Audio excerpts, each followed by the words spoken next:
సవిత ఆయనకు చెప్పినట్లుగానే అదే రోజు వైజాగ్ వచ్చింది.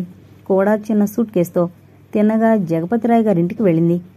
సాయంత్రం 4 అవుతుండగా జగపతిరాయ్ గారు కారులో ఆమెను తీసుకుని వేరే బంగ్లా వద్దకు బయలుదేరారు. కారు ఊరి చివరకు వెళ్ళిపోతోంది. ఆమెకు అర్థం కాలేదు. మనసులో భయం కూడా కలిగింది. అడిగే ధైర్యం లేదు. ఊరికి బాగా చివర్లో ఒక బంగ్లా దగ్గర కారు ఆగింది. జగపతిరాయ్ గారి వెనక ఆమె కూడా లోపలికి వెళ్ళింది. బంగ్లా అంత పెద్దది కాకపోయినా మరీ చిన్నది మాత్రం కాదు. చూడముచ్చటగా అందంగా అధునాతనంగా ఉంది. ఆయన తిన్నగా మేడ మీద గదిలోకి తీసుకువెళ్లారు. ఇద్దరూ అక్కడ సోఫాలో కూర్చున్నారు. నౌకర్ని పిలిచి బాబు ఏం చేస్తున్నాడు అడిగారు. గదిలో పడుకున్నారండి అని చెప్పాడు. సరే నువ్వెళ్ళు అంటూ అతన్ని పంపించేసి సవిత వైపు చూసి తన వెంట రమ్మని సంజ్ఞ చేశారు. ఆ సంజ్ఞను అర్థం చేసుకుని ఆయన వెంట వెళ్ళింది. ఆ గది ఎంతో అందంగా ఉంది. కాని సామాన్లు ఉండవలసిన చోట లేవు. చిందరవందరగా ఉన్నాయి. మంచం మీద దుప్పట్లేదు. అదొక మూలకు విసిరేసుంది. ఒక 26 సంవత్సరాల యువకుడు నేలపై పడుకుని ఒళ్ళు మరిచి నిద్రపోతున్నాడు పసిపిల్లాళ్లా. మనిషి తెల్లని తెలుపు, బలిష్టంగా, పొడవుగా, బలంగా ఉన్నాడు. ఒంటిమీద ఒక్క షరాయి తప్పిస్తే బనీన్ గాని షర్టుగాని లేవు. కొడుకుని అలా చూడగానే బలమైన నిట్టూర్పు విడిచారాయన. నా కొడుకు కృష్ణప్రసాద్ అని చెప్పారు. అర్థం కానట్టు ఆయన మొహంలోకి చూసింది. నిజంగా ఆమెకేం అర్థం కాలేదు. అతను ఎందుకిలా కింద పడుకున్నాడో తెలియలేదు. నేను ఈ అబ్బాయిని గురించే పేపర్లో ప్రకటన వేయించాను. ఆ అంది ఆశ్చర్యంగా. ఇంత పెద్దతనికి తను సేవలు చేయాలా? పైగా రాత్రి పగళ్ళు అతని అంటిపెట్టుకునుండాలా? అయోమయంగా చూసింది ఆయన వైపు. 3 నెలల క్రితం కారు యాక్సిడెంట్లో మతి చలించి తన వాళ్లందర్నీ మరిచిపోయాడు. ఈ మెంటల్ షాక్ వలన ఎవ్వరూ గుర్తులేకపోవడమే కాదు, తనకు కావలసిందేదో తనకే తెలియకుండా ఉంది. ఒక విధంగా పసివాడితో సమానమయ్యాడు. ఎవ్వర్నీ తిట్టడు, కొట్టడు. తను కోరిన వస్తువు ఇవ్వకపోతే మాత్రం చాలా గొడవ చేసేస్తాడు. చాలా జాగ్రత్తగా చూడాలి. ఆ మాట విన్నంతోనే ఎగిరి గంతేసి పారిపోబోయి ఎలాగో బలవంతంగా నిగ్రహించుకునుంది. గుండెలు దడదడా కొట్టుకోసాగాయి. తనకి చిన్నప్పటినుంచి పిచ్చివాణ్ణి చూసినా, తాగుబోతును చూసినా గొంతులేసి దూరంగా పారిపోతుంది. ఇప్పుడు ఎలా ఉండడం? ఇందుక నెలకు 1000 రూపాయల జీతమిస్తానని ఆశపెట్టారు. ఇప్పుడు ఏమని చెప్పి వెళ్ళిపోవాలి భగవంతుడా? ఆమెకు కాళ్లల్లో వణుకు ప్రారంభమై ఒళ్లంతా చెమట్లు పట్టసాగాయి. చూడమ్మా, నా ప్రాణాలన్నీ బాబు మీదే పెట్టుకుని జీవిస్తున్నాను. నువ్వు కాస్త ఓర్పుగా వాణ్ణొక మనిషిగా చేశావంటే. ఆశగా చూశారు ఆ అమ్మాయి వైపు. క్షణంసేపు సందిగ్ధంలో పడింది, ఎటూ చెప్పలేక. ఈ 3 నెలలుగా చూడని డాక్టర్ లేడు, వెయ్యని మందు లేదు. వేలకు వేలు ఖర్చు చేశాను. అయినా ఫలితం కనిపించలేదు. డాక్టర్లు చెప్పడం ఏమిటంటే మెల్లగా రోజులు గడిచే కొద్దీ అతనిలో మార్పు వస్తుంది. అతనికి ఏమాత్రం ఏ సమయంలో కష్టం కలిగించకూడదు. అతను కోరినవిస్తూ చల్లగాలికి అలా తిప్పుతూ చాలా జాగ్రత్తగా ఒక గాజుబొమ్మని చూసినట్టు చూడాలని చెప్పారు. ఆ ఓర్పు శాంతం నీలో చూశాను. నా కొడుకు నీ సేవలతో మళ్లీ మామూలు మనిషి అవుతాడని నమ్మకం ఉంది. అందుకే అంతమందొచ్చినా కాదని నీకే ఉద్యోగం ఇచ్చాను అన్నారు. ఆ అండంలో ఒక విధంగా ప్రాధేయపడినట్టుగా ఉంది. ఆయన అలా అడుగుతుంటే సవితకు నిజంగా జాలనిపించింది. ఒక్కసారి ఆలోచించింది. మనసులోకి ఒక విధమైన మొండి ధైర్యం వచ్చింది. ఈ ఉద్యోగం తను చేయడం వలన ఇద్దరికి మేలు జరుగుతుంది. 1 శ్రీకాంత్ డాక్టర్ అవడం, 2 అతను మామూలు మనిషి అవుతాడేమోనన్న నమ్మకం. అందుకు తన ప్రాణాలైనా ధారపోస్తుంది. భయమేమిటి? భయం అనుకుంటే అన్నీ భయాలే. అతను తనలాంటి మనిషే, కాకపోతే మతిస్థిమితం లేదు. తను జాగ్రత్తగా పసిపిల్లాన్ని చూసినట్టు దగ్గరుండి అన్నీ చూడాలి, తప్పదు. తను ఒప్పుకునే వచ్చింది. ఇప్పుడు కాదనడం అసహ్యంగా ఉంటుంది. ఈ విషయం ఇంట్లో ఎవరికీ చెప్పకూడదు, ముఖ్యంగా శ్రీకాంత్కి. తెలిస్తే అసలు ఒప్పుకోడు. ఏంటమ్మా ఆలోచిస్తున్నావు? ఏం లేదండి అంటూ చిన్నగా నవ్వింది, మనసులోనే కంగారును అణుచుకుంటూ.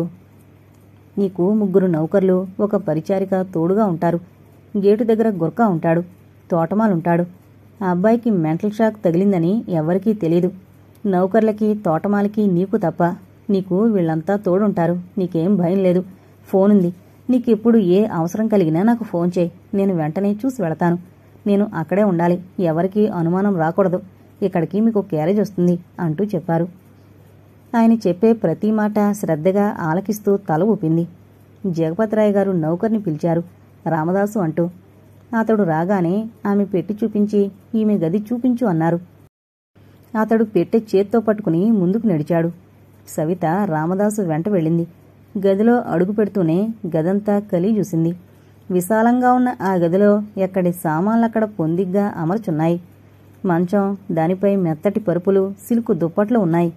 డ్రెస్సింగ్ టేబుల్ పక్కనే గార్డేజ్ బీరువా, ఓ మూల బట్టల స్టాండు ఉన్నాయి. ఎక్కడ చూసినా ఆ ఇంటిలో ఐశ్వర్యం తాండవిస్తోంది. జగపతిరాయ్ గారు వెళ్ళిపోయారు. పని మనిషిని పిలిచి చిన్నబాబు గారు లేచారా అని అడిగింది.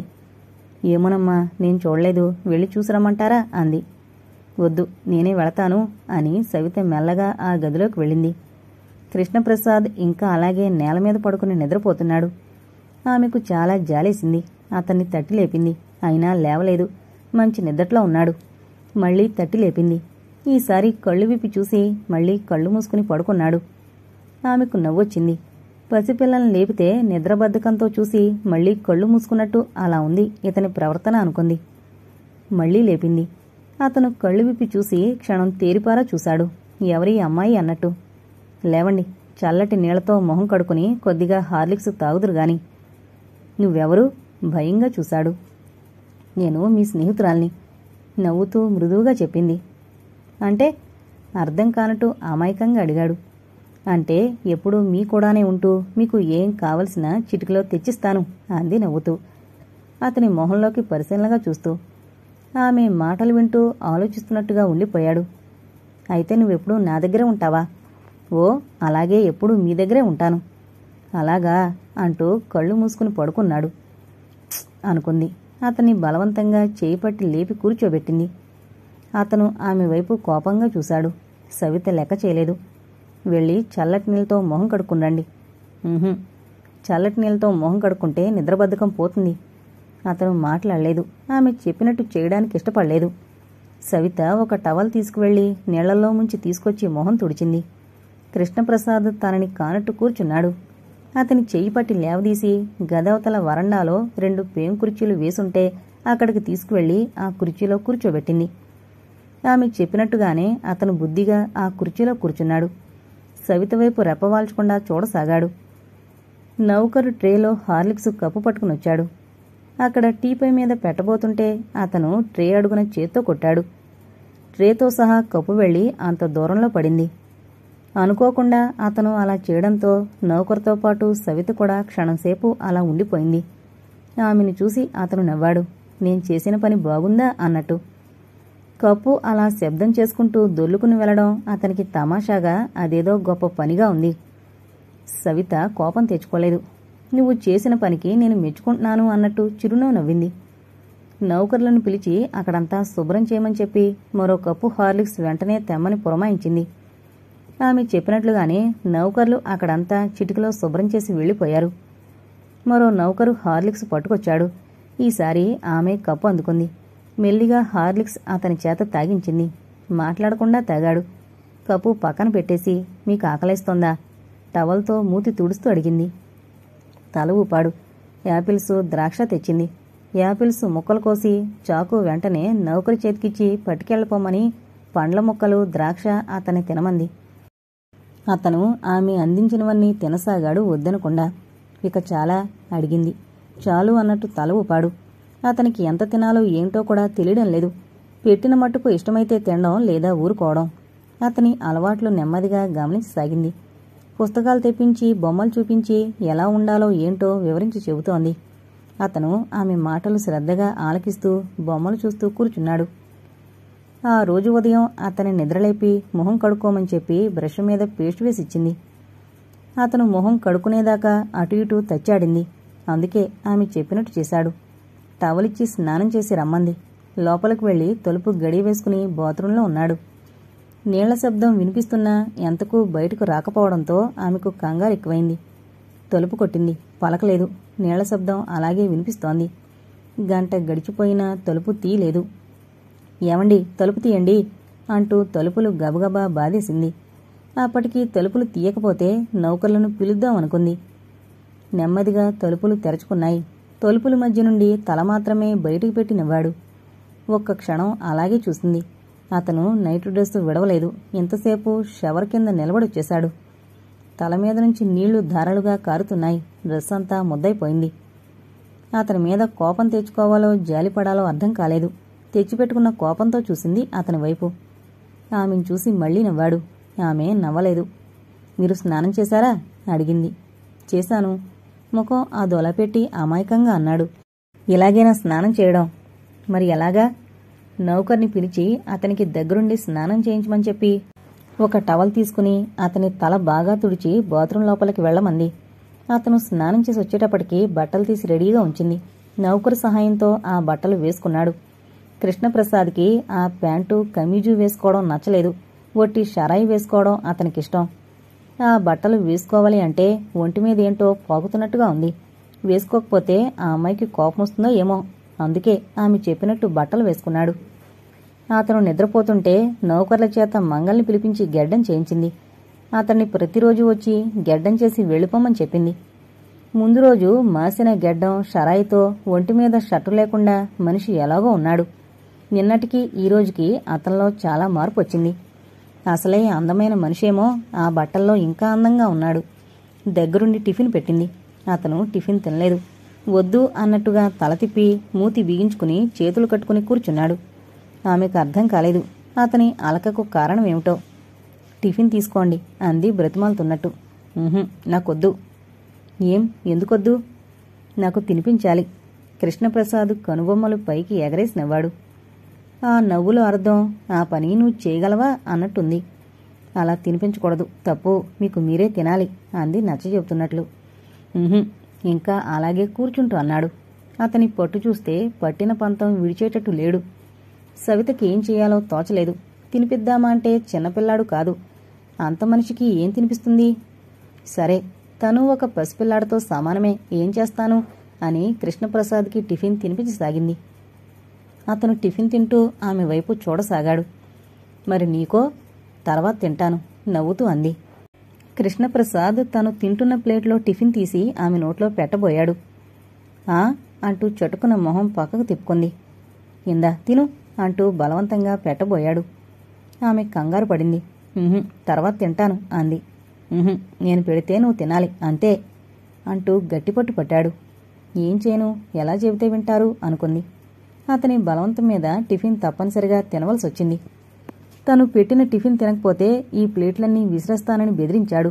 మతిస్థిమితం లేని మనిషి ఏమంటుంది? రోజులు నెమ్మదిగా ఒక్కొక్కటి గడుస్తున్నాయి. కృష్ణప్రసాద్కి అన్ని విషయాల్లో దగ్గరుండి వేళకి ఏం కావాలో చూస్తుంది. సవిత ప్రతి వారం శ్రీకాంత్ని కలుసుకుంటుంది. నెలకి 2 సార్లు మాత్రమే విజయనగరం వెళ్ళొస్తుంది. బీచ్లో శ్రీకాంత్, సవిత ఇద్దరూ కూర్చున్నారు. సవిత, నువ్వెక్కడ ఉద్యోగం చేస్తున్నావు? ప్రకాశరావు గారని వాళ్ళింట్లో అప్రయత్నంగా అబద్ధం చెప్పింది. ఎవరికీ ఈ విషయం తెలియనివ్వకూడదని జగపతిరాయ్ గారు చెప్పారు. అందుకలా చెప్పేసింది. వాళ్ళిల్లెక్కడా? కైలాసపురం దగ్గర. రేపు నేను రానా అడిగాడు. ఆమె ఎక్కడ పనిచేస్తుందో చూద్దామని. సవిత కంగారు పడింది. అతనొస్తే ఇంకేమైనా ఉందా అన్నట్టు ఆ కంగారు పైకి కనిపించనివ్వకుండా నవ్వేసింది. నువ్వా? అక్కడికెందుకు? ఆ ఇంట్లో చాలామంది ఉంటారు. చాలామందంటే? నుదురు చిట్లిస్తూ అడిగాడు. ఆమె పక్కున నవ్వింది. మరీ అలా ఈర్షపడకు, పెళ్లికాని అబ్బాయిలు ఎవరూ లేరు. అతను నవ్వి ఊరుకున్నాడు. నువ్వొచ్చినా ఆ ఇంట్లో ఒక్క నిమిషం ఉండలేవు. ఇంటి నిండా చుట్టాలతో ఎప్పుడూ ఖాళీ ఉండదు. అతను నమ్మినట్లుగానే చూశాడు. ఆయన నువ్వు చేస్తున్న ఉద్యోగం నాకు నచ్చలేదు. నా కోసం నువ్వు చాలా బాధపడుతున్నావు. అబ్బబ్బా, ఎప్పుడు ఇలాగే మాట్లాడతావు. ఈ ఉద్యోగానికేం? ఉద్యోగం చేస్తే తప్పేముంది? ప్రతిసారి నన్ను పొగిడితేగాని వెళ్ళవు అంది కాస్త కినుకుగా. శ్రీకాంత్ నవ్వుతూ ఆమె మాటలు వింటున్నాడు. ఇక ఈ సంవత్సరంతో ఈ చదువు పూర్తవుతుంది. ఆ తర్వాత నన్ను ఉద్యోగం చేయమని చెప్పినా చేయను. నవ్వుతూ ఆమె చెయ్యి అందుకున్నాడు. నీ చేత ఉద్యోగం చేయిస్తానా? నిన్నలా కుర్చీ వేసి రాణిలా కూర్చోబెడతాను. అబ్బా, అయితే చాలా కష్టమే. రాత్రి పగలు అలా కుర్చీలోనే కూర్చునుండాలంటే. కొంటిగా చూస్తూ పక్కున నవ్వింది. నీతో నేను మాట్లాడలేను అంటూ నవ్వేశాడు. ఆ రోజు జగపతిరాయ్ గారు కొడుకుని చూడ్డానికొచ్చారు. రోజురోజుకి కొడుకులో వస్తున్న మార్పు గమనించి మనసులోనే సంతోషించారు. సవితను వేరే గదిలోకి పిలిచి అడిగారు. ఆ అబ్బాయి ఎలా ఉంటున్నాడు? పర్వాలేదు, చెప్పినట్టే వింటున్నాడు. ఒక్కో టైంలో మాత్రం చాలా పట్టుపడుతుంటారు తన మాట చెల్లకపోతే. ఆయన బరువుగా నిట్టూర్చారు. భగవంతుడు సరిగ్గా చూస్తే ఈ పాటికి వాడికి పెళ్ళైపోయి ఉండేది. నెల 15 రోజులకు పెళ్ళనగా ఈ యాక్సిడెంట్ జరిగింది. ఈ యాక్సిడెంట్లో వాణ్ణి పెళ్లి చేసుకోబోయే అమ్మాయి వాణి చనిపోయింది. వీడు ఇలా అయ్యాడు. ఇవన్నీ చూడ్డానికైనా నేను బ్రతికున్నాననిపిస్తోంది. మీరలా ఆధారపడకండి. ఆయనకి తప్పకుండా బాగవుతుంది అన్న నమ్మకం నాకుంది. కొద్ది రోజుల్లోనే ఆయనలో మార్పు వస్తుంది. ఆ నమ్మకంతోనే లేని ధైర్యం కూడా తీసుకుంటున్నాను. సవిత మాట్లాడలేదు. ఆయనకెలా ధైర్యం చెప్పాలో తోచలేదు. చూడమ్మా సవిత, నువ్వు ఏ పరిస్థితుల్లో కూడా వాడి ప్రవర్తనకి విసుక్కుని వెళ్ళిపోకూడదు. నీ వల్లనే వాడు మామూలు మనిషి అవుతాడని నాకు గట్టి నమ్మకం ఏర్పడుతోంది. నీకు ప్రత్యేకంగా ఒక కారిస్తాను. వెంటనే డ్రైవింగ్ నేర్చుకో. ఆ అబ్బాయిని చల్లగాలికి అలా ఎక్కడికైనా షికారుకి తీసుకెళ్ళు. నలుగురు మనుషులను చూస్తే మార్పు రావచ్చు అనిపిస్తోంది. అలాగే, మీరు చెప్పినట్లుగానే చేస్తాను. నా సాయశక్తులా ప్రయత్నించి వారిని మామూలు మనిషిని చేయడానికి ప్రయత్నిస్తాను. ఆయన కొద్ది క్షణాలు మౌనంగా ఉండిపోయారు. తర్వాత కుర్చీలో నుండి లేస్తూ, ఇక నేను వెళతానమ్మా, జాగ్రత్త. వాడి చేతికి కత్తుల్లాంటివేమీ దొరకకుండా చూడు. అలాగేనండి, నేను ప్రతి విషయంలోనూ జాగ్రత్త పడుతున్నాను. మీరిక ఆ విషయంలో ఏం ఆలోచించకండి.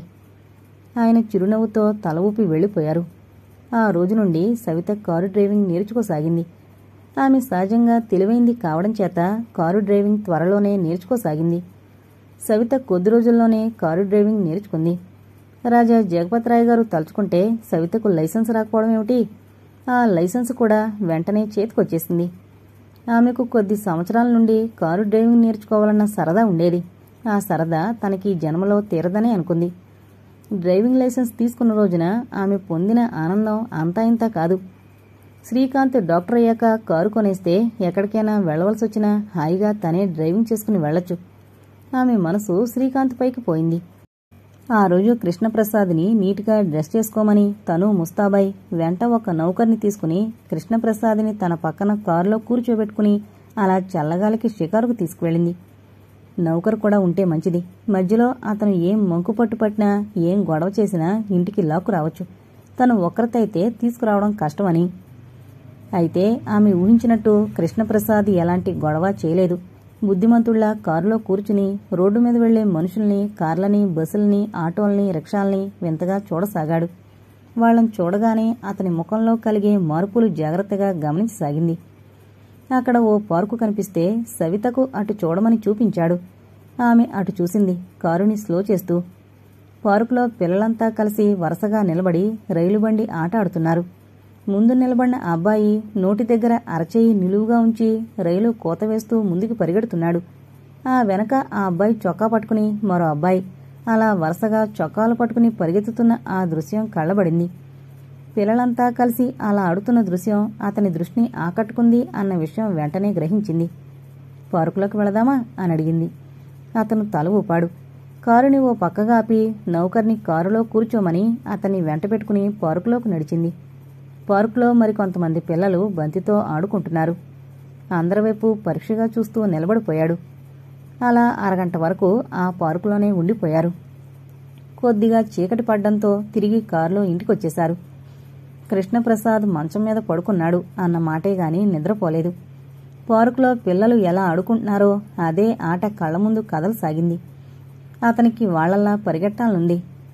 బంతి తీసుకుని ఆడుకోవాలనుంది. మళ్లీ అదే చోటుకి అప్పటికప్పుడు వెళ్లి చూడాలనుంది. ఎలా వెళ్లడం? తలుపులన్నీ వేసేశారు. సవితకు తెలిస్తే కోపడుతుంది. ముఖ్యంగా అతన్ని రైలుబండి ఆట ఆకర్షించింది. అలా తను ఆడితే? వెంటనే నిలబడి అరచేయి నిలువుగా నోటి దగ్గర పెట్టుకుని అచ్చు రైలులాగే కూత వేస్తూ మంచం చుట్టూ తిరగసాగాడు. పక్క గదిలో పడుకున్న సవితకు నిద్ర రాలేదు. మెలకువగానే ఉంది. కృష్ణప్రసాద్ గదిలో చప్పుడు కూ అంటూ అతను అరవడం వినిపించింది. చప్పున మంచం మీద నుండి లేచి కూర్చుంది. సందేహం లేదు, అతనే అరుస్తున్నాడు అని నిశ్చయించుకుని గబగబా మంచం దిగి లైటు వేసుకుని తలుపులు తీసుకుని అతని గదిలోకి వెళ్ళింది. అతనికి ఎటూ ధ్యాస లేదు. మనసంతా ఆట మీదే ఉంది. ఆమె రావడం గమనించలేదు. మంచం చుట్టూ పరిగెడుతూ కూ అని అరుస్తున్నాడు మధ్య మధ్యన. అతను ఆటలో లీనమైపోవడం గమనించి సవితకు హృదయం ద్రవించిపోయింది. యాక్సిడెంటు జరగకముందు మనిషి ఎంత దర్జాగా హుందాగా ఉండేవాడో ఇప్పుడిలా అయిపోయాడు. భగవంతుడికి ఎంత జాలి లేదు. ఏరుకోరి ఈ మనిషి మీదే తన కక్ష తీర్చుకోవాలా పంతం పట్టినట్టు. ఏమండి అంటూ పిలిచింది. మొదటి పిలుపు అతని చెవికెక్కలేదు. రెండో పిలుపుకి ఆమె వైపు చూశాడు. సవిత, నువ్వురా, ఇద్దరం ఆడుకుందాం అన్నాడు సంతోషంగా. ఇప్పుడు కాదు, రేపు అంది దగ్గరగా వచ్చి. రేపా అన్నట్టు నిరుత్సాహంగా చూశాడు. ఇప్పుడు టైం ఎంతైందో తెలుసా అడిగింది. తెలీదు అన్నట్టు అమాయకంగా చూశాడు. అలాగే నిలబడిపోయి 1 గంట అవుతోంది. ఈ టైంలో మనందరం నిద్రపోవాలి. ఈ టైంలో ఎవరూ ఆడుకోరు. సాయంత్రం 4 తర్వాత ఆడుకోవాలి. అలాగా, నాకు తెలీదే అన్నట్టు చూశాడు. పడుకోండి. అతను అయిష్టంగా తల ఊపి మంచం మీద పడుకున్నాడు. ఆమె వెళ్లిపోయాక తిరిగి ఆట మొదలు పెడదామని అతని మనసు ఆశించింది. కాని సవిత అక్కడే కూర్చోవడంతో అతనికి నిరాశ కలిగింది. కృష్ణప్రసాద్కి నిద్రపట్టే వరకు అక్కడే సోఫాలో కూర్చుంది. అతడు అలా ఆమె వైపు చూస్తూ పడుకున్నాడు. ఎప్పుడు నిద్రపట్టేసిందో అతనికే తెలీదు. తర్వాత నౌకరు లేకుండా సవితే అతన్ని వెంటబెట్టుకుని కారులో షికారుకు తీసుకువెళ్లసాగింది. అక్కడ ఎవరు ఎలా చేస్తే ఇంటికొచ్చి అలా చేయడం మొదలుపెట్టాడు. ఆ అలవాటు మాన్పించడానికి ఆమె విశ్వ ప్రయత్నం చేయసాగింది. కొంతవరకు ఆ అలవాట్లు మాన్పించగలిగినా ఒక్కోసారి మాన్పించలేకపోయేది. ఉండుండి మొండికేసేవాడు. ఆమెకు అతని ప్రవర్తన ఒక్కోసారి ప్రాణం మీదకొచ్చినంత పని ఏది. అతనితో కలిసి చిన్నపిల్లల ఆడాలన్నా అలా ప్రవర్తించాలన్నా విసిగేసేది. కూడదీసుకున్న ఓర్పు శాంతం ఒక్కోసారి చెల్లాచెదురైపోయేవి. మళ్లీ అంతలోనే జగపతిరాయ్ గారి మాటలు గుర్తుకొచ్చి చెల్లాచెదురైన ఓర్పు శాంతాన్ని తిరిగి కూడదీసుకునేది. ఆ రోజు బీచ్లో శ్రీకాంత్ని కలుసుకుంది. శ్రీకాంత్ ఎప్పట్లా హుషారుగా సరదాగా మాట్లాడలేదు. ముభావంగా ఉన్నాడు. అతని ముభావం ఆమెకు అర్థం కాలేదు. కారణం ఏమై ఉంటుందా అని ఆలోచించినా గ్రహించుకోలేకపోయింది. శ్రీకాంత్ అతని చేతిని తన చేతిలోకి తీసుకుంటూ చెంపకు ఆనించుకుంది. తన చేతిని నవ్వుతూనే వెనక్కు లాక్కున్నాడు. అతడి ప్రవర్తనకి కాస్త చిన్నబోయినట్టయి మళ్లీ తనకి తానే సరిపెట్టుకుని, ఏంటి శ్రీకాంత్, ఎందుకలా ఉన్నావు అని అడిగింది. ఎలా ఉన్నాను? కనుబొమ్మలు పైకెత్తి అదో రకంగా చూసడిగాడు. అతడి కళ్లలోకి ఒకసారి సూటిగా చూసింది. ఆమె చూపులు అతడి అంతరాంతరాల్ని ఒకసారి పరిశీలించింది. పరిశీలించిన వెంటనే ఆమెకేదో సమాధానం లభించినట్టయి గాఢంగా నిట్టూర్చింది. అతను మునుపట్లా లేడు. మాటల్లో చూపుల్లో తేడా ఇట్టే తెలుస్తోంది. శ్రీకాంత్ గుండెల్లో గుప్తపరుచుకున్నదేదో ఆమెకెక్కడ తెలిసిపోతుందో అన్నట్టు అంటీ ముట్టనట్టు ప్రవర్తిస్తున్నాడు. ఆ ప్రశ్నకి మాత్రం సమాధానం దొరకలేదామెకు. సవిత, ఇక నేను వెళతాను అంటూ లేచాడు. అప్పుడేనా, కాసేపు కూర్చో అందామని నాలుక చివరిదాకా వచ్చింది. ఎందుకో ఆ మాట అనబుద్ధి కాలేదామెకు. వెంటనే తను లేచింది. ఫ్రెండ్ ఎవరినో కలుసుకోవాలి అంటూ. అతను వేరే బస్సు ఎక్కేశాడు. ఆమె టౌన్ బస్ ఎక్కి వెళ్లిపోయింది. ఇంటికి తిరిగొచ్చిన ఆమె మనసు ఎలాగో ఉంది. శ్రీకాంత్ ఎందుకలా ఉన్నాడు? అదే ప్రశ్న ఆమెను వేధించుకుని తినసాగింది. ఇంటి విషయాల గురించి అయితే తనకి తెలియని సంగతంటూ లేదు. అతని తల్లిదండ్రులు కూడా ఏ విషయం దాచకుండా తనకి చెప్తారు. అటువంటిది శ్రీకాంత్ తన దగ్గర దాచవలసిన విషయాలు ఏమున్నాయి?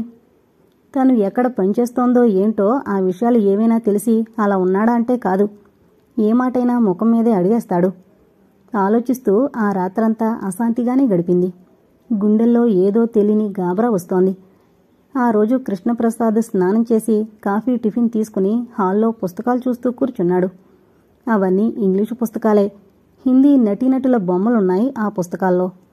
ప్రతి బొమ్మని ఒక్కో పావుగంట పరిశీలనగా చూడసాగాడు. పేజీలు అలా తిరగేస్తుంటే అతని దృష్టి ఒక పేజీ దగ్గర ఆగిపోయింది. ఒక హిందీ నటి స్విమ్మింగ్ డ్రెస్లో ఉన్న బొమ్మ కనిపించింది. ఆ బొమ్మ అతని కళ్ళకి ఎంతో అందంగా చక్కగా కనిపించింది. అలాగే పరిశీలనగా చూడసాగాడు. అంతలోనే అక్కడికి సవితొచ్చింది. అప్పుడే స్నానం చేసి ముస్తాబయ్యి కాఫీ టిఫిన్ ముగించి అతనికి ఎదురుగా కుర్చీలో కూర్చుంది. అతడి దృష్టి పుస్తకంలోంచి ఆమె వైపు తిరిగింది. లేత నీలం రంగుపై ఎర్రటి పువ్వులున్న చీర, నీలం రంగు జాకెట్టు వేసుకుంది. లూజుగా అల్లిన జడ, ఎడం చేతికి వాచి, కుడి చేతికి 2 బంగారు గాజులు, చెవులకి రింగులు, మెడ మాత్రం బోసిగా ఉంది. నుదుట ఎర్రబొట్టుతో పాలరాతి విగ్రహంలా ఉంది. నకసిక పర్యంతం ఆమెనే చూడసాగాడు. అలా చూడ్డం ఎంత మతిస్థిరం లేదని సరిపెట్టుకున్నా అతను పురుషుడే. చురుకైన కళ్ళు, సూటిగా చూసే చూపులు ఆమెను కలవరపెట్టాయి. కంగారును మనసులోనే అణుచుకుంటూ కృష్ణప్రసాద్ ఎదురుగా ఇబ్బందిగా కూర్చుంది. ఆ చూపుల్లో చూపులు కలపలేనట్టు ఆమె కనురెప్పలు బరువుగా కిందకు వాలిపోయాయి. సవిత అంటూ పిలిచాడు. ఆ పిలుపులో అనురాగం, ఆత్మీయత, అభిమానం నిండుగా తొణికిసలాడాయి. చప్పున తలెత్తి అతని వైపు చూసింది. కృష్ణప్రసాద్ ఆమె మొహంలోకి చూసి నవ్వాడు. ఆ నవ్వులో అమాయకత్వమే కాకుండా కోటి కాంతులు విరజిమ్ముతోంది. తన్మయురాలే చూసింది. మతిస్థిమితం లేకపోయినా అతనిది బంగారు మనసు. ఇతని నవ్వుకి శ్రీకాంత్ నవ్వుకి ఎంత తేడా అనుకోకుండా ఉండలేకపోయింది. నువ్వు నాకు నచ్చావు అన్నాడు నవ్వుతూ. గతుక్కుమన్నట్టు చూసి అంతలోనే తనకు తాను సర్దుకుంది. సవిత ఆ మాటలు వింటూనే చిరునవ్వు నవ్వింది. నిజంగా నువ్వంటే నాకెంతో ఇష్టం. సరే, మీరు పుస్తకాలు చూస్తూ కూర్చోండి, నేనిప్పుడే వస్తాను అంటూ లేచి వెళ్లబోయింది. అతను చేయిపట్టి ఆపేశాడు. మళ్ళీ ఇప్పుడే వస్తాను అంటూ మృదువుగా అతని చేతిని విడిపించుకోబోయింది. అతను వదలకుండా ఆమె చేతిని అలాగే పట్టుకున్నాడు. ఆమె చేతి స్పర్శ కృష్ణప్రసాద్ శరీరంలో విద్యుత్తు ప్రవహించినట్లయింది. అతనికి ఆ శరీరం అలా అవడం ఏమిటో అర్థం కాలేదు. చటుక్కున చేయి వదిలేశాడు. శరీరం మామూలుగా అయిపోయింది. ఎటువంటి స్పందన లేదు. మళ్లీ ఆమె చేతిని అందుకున్నాడు. శరీరంలో విద్యుత్తు ప్రవహించినట్టు మళ్లీ అదే అనుభవం. అతనికేంటో తమాషాగా, మనసుకేదో ఆనందంగా అనిపించింది. ఈసారి మళ్లీ ఆమె చెయ్యి అందుకోబోతుంటే అందుకో అవకాశం ఇవ్వకుండా అక్కడి నుంచి వెళ్ళిపోయింది. అతను నిరుత్సాహంగా చూశాడు. ఆ రోజు నుండి ఆమెకు ఏదో విధంగా దగ్గరగా ఉండాలని కోరుకునేది కృష్ణప్రసాద్ మనసు. అంతే, అంతకు మించి ఇంకేం కోరుకునేది కాదు. ఒకరోజు జగపతిరాయ్ గారొచ్చారు కొడుకుని చూడ్డానికి. మీ నాన్నగారొచ్చారు అని చెప్పింది. ఇతను సవిత చెప్పిన దగ్గర నుండి నాన్నగారు అని పిలుస్తున్నాడు. కొడుకు దగ్గరకొచ్చి కూర్చున్నారు. తండ్రి కొడుకులిద్దరికీ టిఫిన్ పెట్టింది. నాకెందుకమ్మా ఇప్పుడు అన్నారు. తినలేను అన్నట్టు మొహం పెట్టి. పర్వాలేదు, కొద్దిగా తీసుకోండి, మీ అబ్బాయి తీసుకుంటున్నారుగా అంది. తండ్రితో ఎక్కడలేని విషయాలు చెబుతూ టిఫిన్ తినసాగాడు. ఆయన కూడా టిఫిన్ తింటూ కొడుకు మాటలు శ్రద్ధగా వినసాగారు. అంతకు మునుపు ఎప్పుడూ కృష్ణప్రసాద్ అంత ఎక్కువగా మాట్లాడేవాడు కాదు. చాలా తక్కువగా మాట్లాడేవాడు. జగపతిరాయ్ గారి మనసులో కొలుక్కు మనసాగింది. ఎలాంటి అబ్బాయి ఎలా అయిపోయాడు? కన్న తండ్రికి ఇంతకంటే దుఃఖం మరొకటుంటుందా అనుకున్నారు మనసులో. నాన్నగారు ఏంటి అన్నట్టు చూశారు కొడుకు వైపు. సవితంటే నాకు చాలా ఇష్టం. ఆయన చిరునవ్వు నవ్వారు. ఆమె వారికి ఎదురుగా ఇబ్బందిగా కూర్చుంది. ఆయన ఏమనుకుంటారో అన్నట్టు. సవిత ఎంతో బాగుంటుంది, అదిగో ఆ బొమ్మలోలాగా అంటూ ఎదురుగా ఉన్న క్యాలెండర్ చూపించాడు. ఆ క్యాలెండర్లో అమ్మాయి ఎంతో బాగుంది. ఆ బొమ్మతో పోల్చాడు సవితను. జగపతిరాయ్ గారి మొహం ఆ మాటలు వింటూనే గంభీరంగా మారిపోయింది. కొడుకు అలాన్నందుకు కాదు, ఆ అమ్మాయి ఆ మాటలు వింటూనే ఏమనుకుంటుందో అని. ఆయన ఎదురుగా అతను అలా అండంతో సవిత మొహం సిగ్గుతో ఎర్రబడింది. వంచిన తల పైకెత్తి వారి వైపు చూడలేకపోయింది. కొడుకు అలా అండంతో ఆమె సిగ్గుపడుతుందని తెలిసి ప్రసంగాన్ని మరోవైపుకు తిప్పేశారు. ఆమె తేలిగ్గా ఊపిరి తీసుకుని అక్కడి నుంచి ఏదో పనున్నట్టు వెళ్ళిపోయింది. ఆయన ఒక గంటసేపు కూర్చుని వెళ్ళిపోయారు. నెలకు 2 సార్లు విజయనగరం వెళ్ళి తండ్రిని తమ్ముణ్ణి చూసొస్తోంది. తండ్రికి కూడా కొంత డబ్బు ఇచ్చొస్తోంది. ఆ మధ్య అక్కడికి వెళితే తండ్రి చెప్పిన మాటలు సవితకు పదే పదే గుర్తు రాసాగాయి. శ్రీకాంత్ 1-2 సార్లు ఇంటికొచ్చినా ముభావంగా అదోలా ఉంటున్నాడని, మునుపట్ల సరిగ్గా మాట్లాడడం లేదని, ఈ మధ్య విజయనగరం 2 సార్లొచ్చినా ఇంటికసలు రాలేదని చెప్పడం సవితకి అంత ఆలోచించినా అతనిలో మార్పేమిటో గ్రహించలేకపోయింది. ఆ రోజు జీతం ఇవ్వడానికి అతన్ని కలుసుకుంది. జీతం లక్ష్యం లేనట్టు నిర్లక్ష్యంగా అందుకుని జేబులో పెట్టుకున్నాడు. ఎప్పట్లా పొగడలేదు, బాధపడలేదు. అతనిలో మార్పుల్ని జాగ్రత్తగా గమనిస్తూ సవితే ఎక్కువ మాట్లాడసాగింది. అతను వింటూ కూర్చున్నాడు.